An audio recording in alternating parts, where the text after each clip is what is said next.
Ben, je te remercie déjà d'avoir cette idée de faire qu'on puisse se rencontrer.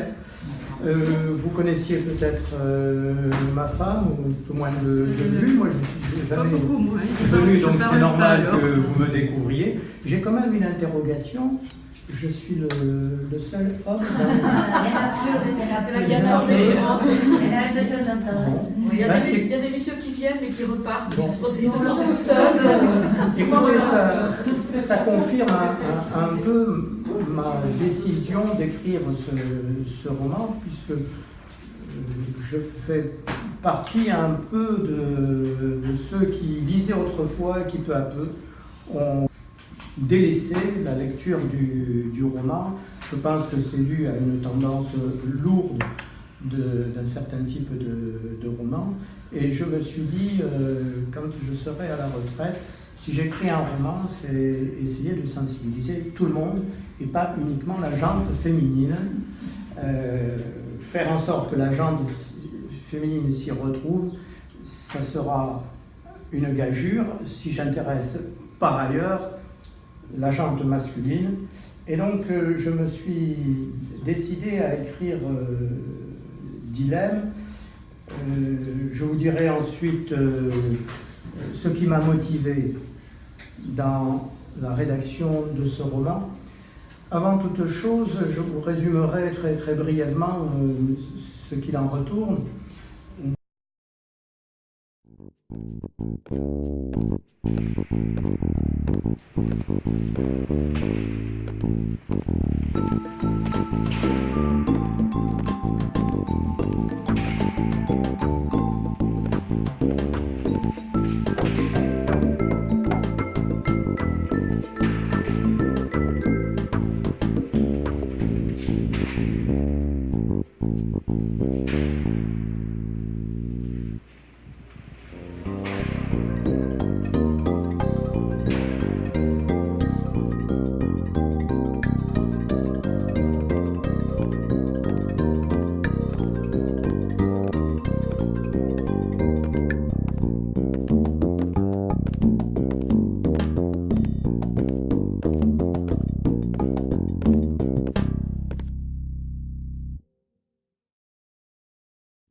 Voilà un peu la trame, le schéma.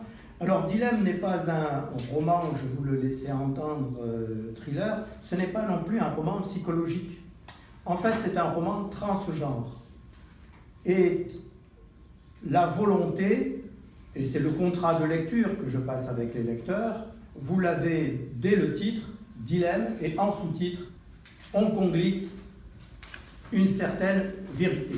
Vous avez là les trois éléments qui constituent tout l'ossature de mon roman Dilemme, une trame psychologique, puisque tout le monde sait ce qu'est un dilemme, un choix très difficile, mais en outre deux voies qui ne présentent qu'un avantage, ni l'une ni l'autre. Vous avez Hong Kong Leaks, tout le monde est familiarisé avec les leaks, je suppose, hein, c'est les fuites, donc laisse supposer un thriller, et ce n'est pas le cas.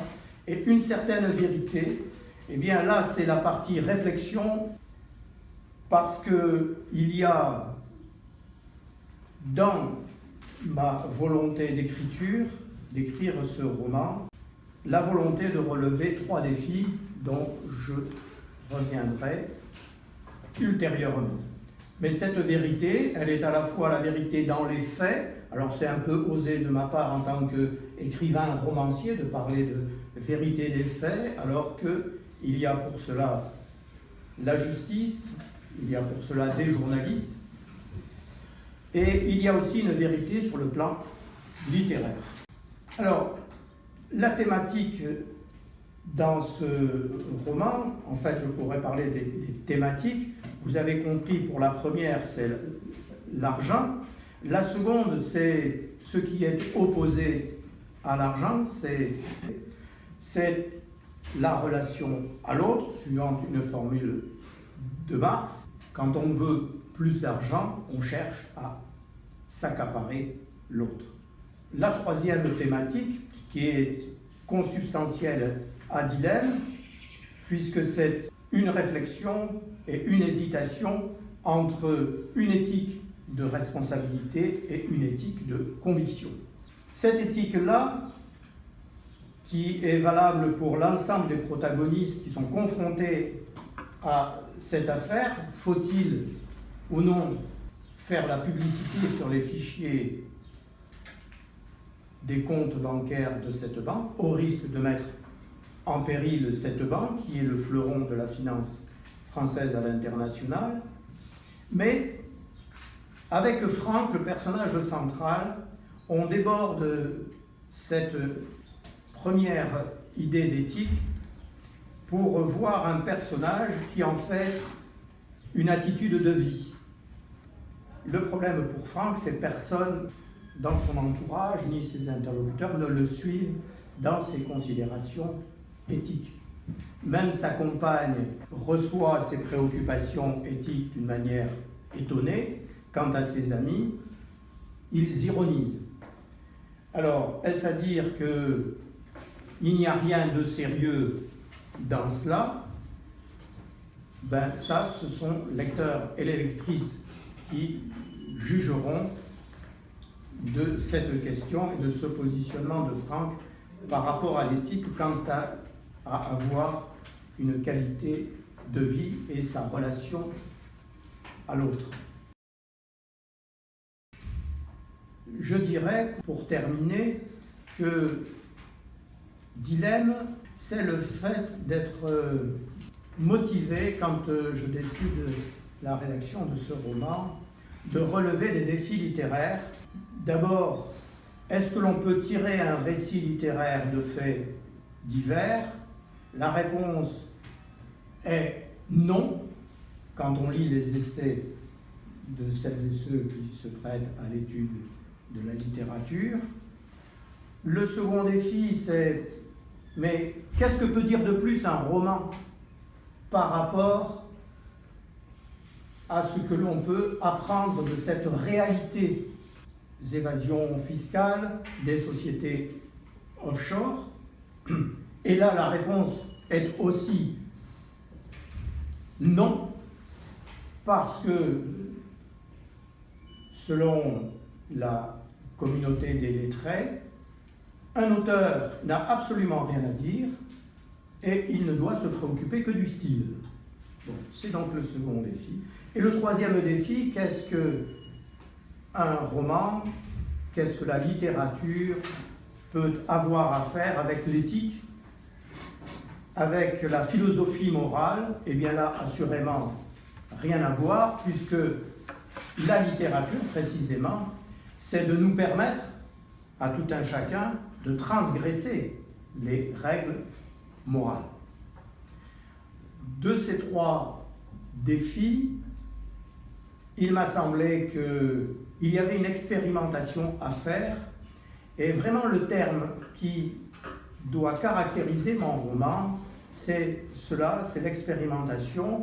J'ose parler de mon roman comme un roman d'expérimentation. J'ai cherché sur Google, mais bon, il y a le roman expérimental de Zola, mais ça n'a rien à voir. Et pourtant, je le soutiens. Et à ce titre, j'aimerais vous illustrer ce que j'entends par roman d'expérimentation en vous lisant la phrase, la citation qui est placée en exergue. C'est une citation qui est tirée de Robert Musil, Théâtre Les Exaltés. Écoutez bien ce que je vais vous dire. Tout homme vient au monde avec des pouvoirs qui sont à la mesure des aventures les plus inouïes. Les lois ne le lient point. Puis, la vie l'oblige à perpétuellement choisir entre deux possibilités. Et tout ce qui lui reste à faire, c'est à se répéter qu'il y en a une qui manque, qu'il manque l'inconnu, la troisième possibilité. Voilà, je vous remercie. Merci.